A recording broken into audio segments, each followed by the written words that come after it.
welcome back, tuning into today's second video. I've got the historic video, the review of the winter of 2012-2013 on my homepage here today. So if you're interested in that, check that out. It looks at how the winter progressed and how we got to that very, very cold March, which was the coldest since Victorian times across central parts of England.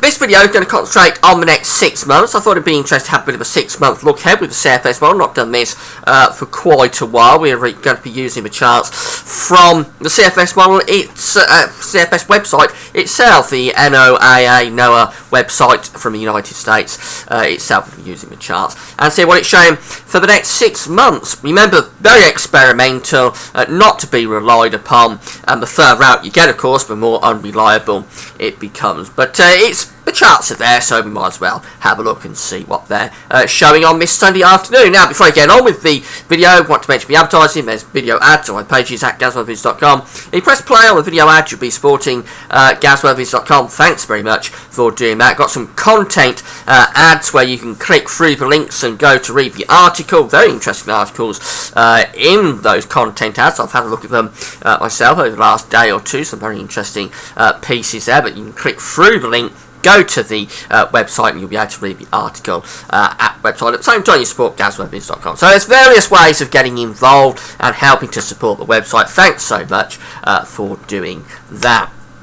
So we'll start off with the 700 millibar height anomaly charts for the next 6 months. First of all, we're going to start off in March. Of course, this is the most reliable part of the model. The further out we go, the more unreliable it gets. So for March, it's seeing a trough of low pressure, these blue colours up to the north and northwest of the country, ridge of high pressure down to the southwest, quite a strong jet stream coming across the Atlantic. So that's basically a westerly sort of setup. We've got high pressure to the south, low pressure to the north. More unsettled always in the northwest, always driest in the south and the southeast. I think over time this area of high pressure down in the Atlantic could actually become more influential. It's probably quite a mildish sort of month as well, but it's not particularly wet away from the northwest.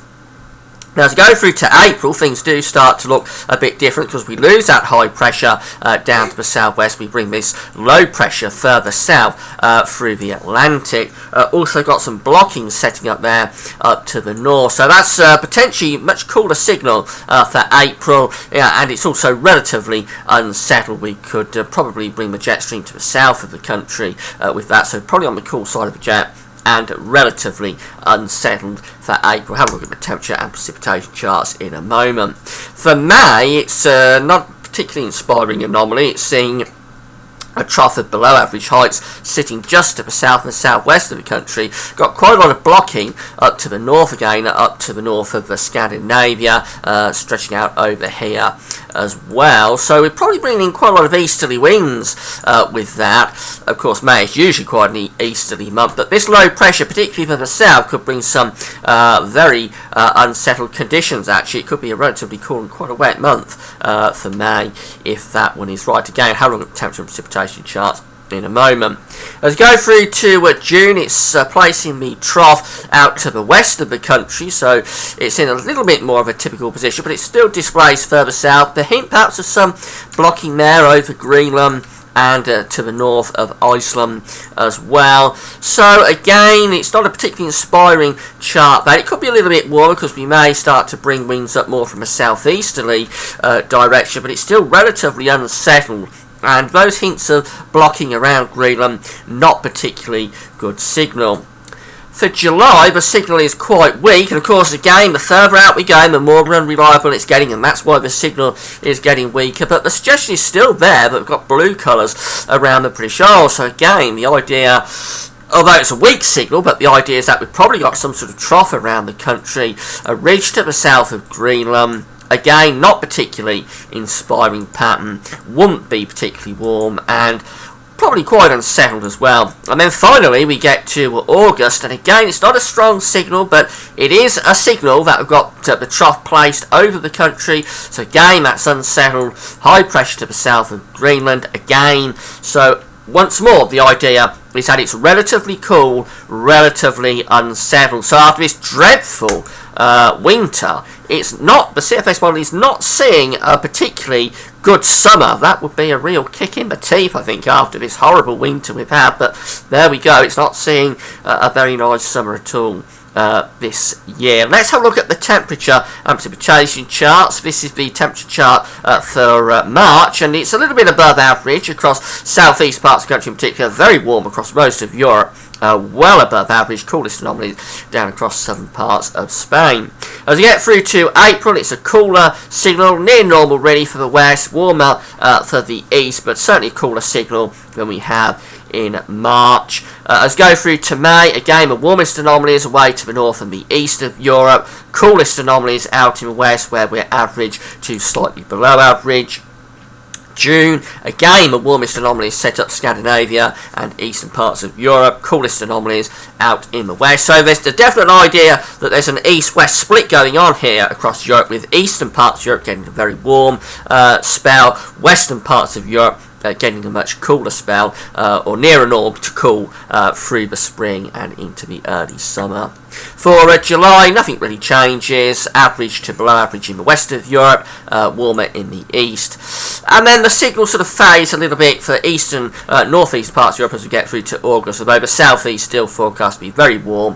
Western parts of Europe, though, average to slightly below average. Not desperately cold summer being signalled here, but certainly not particularly warm. As we have a look at the precipitation anomalies finally for the next 6 months, and for March it's seeing slightly above average for the British Isles precipitation, but I think that probably is a little bit overdone. I expect it to turn drier as that high pressure builds in through the course of the month. Driest signal is for eastern and southeast parts of Europe. April looking slightly above average across British Isles and most central western parts of Europe as well. May, look at that, it's forecast quite a wet May for England and Wales, drier up to the north. The reason, so we've got that trough placed just to the south of the country, which could produce a lot of rain for southern parts of the country if it was to come off, so quite a wet May being signalled there. Above average precipitation generally for June and for July. Look at July, very wet month across most parts of Europe, away from Eastern Europe actually, even Scandinavia, where you would think it would be drier. That's a little bit above average, but most western parts of Europe and Central Europe getting above average precipitation there in July. And for August it goes on above average precipitation, particularly for Ireland, England, Wales and France into Germany. All this is indicative of a southerly tracking jet stream really through the course of the summer. I think that's what the model is seeing, high pressure being placed up here and probably somewhere up here, and then the jet stream coming southwards into central parts of Europe, bringing areas of low pressure through. That's what the model is seeing at the moment, but of course the summer is a long way off. This is very experimental. You remember at one point last autumn the CFS model was seeing a really cold winter quite regularly for the British Isles. So, and we know we haven't had a cold winter, so it may well be that as we move through the spring it'll see a different signal, a different pattern emerging. So not necessarily anything to be unduly alarmed about at the moment for our summer prospects, but I have to say it's not seeing a good summer right now. We'll see whether it changes. We'll keep monitoring it over the spring, see whether that idea of a relatively cool and unsettled summer changes. But yeah, it's not looking particularly inspiring for the summer at the moment with the CFS model. Anyway, as I say, we'll have a closer look at it through the next few weeks and see whether things start to alter as the summer gets closer. That's it for now, all very speculative and really just for fun and for entertainment. I say the charts are there, so I might as well use them, but it certainly isn't to be relied upon. That's it for now. Things will be back to normal tomorrow with the March month-ahead forecast, so that'll be quite interesting. That's it for now, and thanks for watching.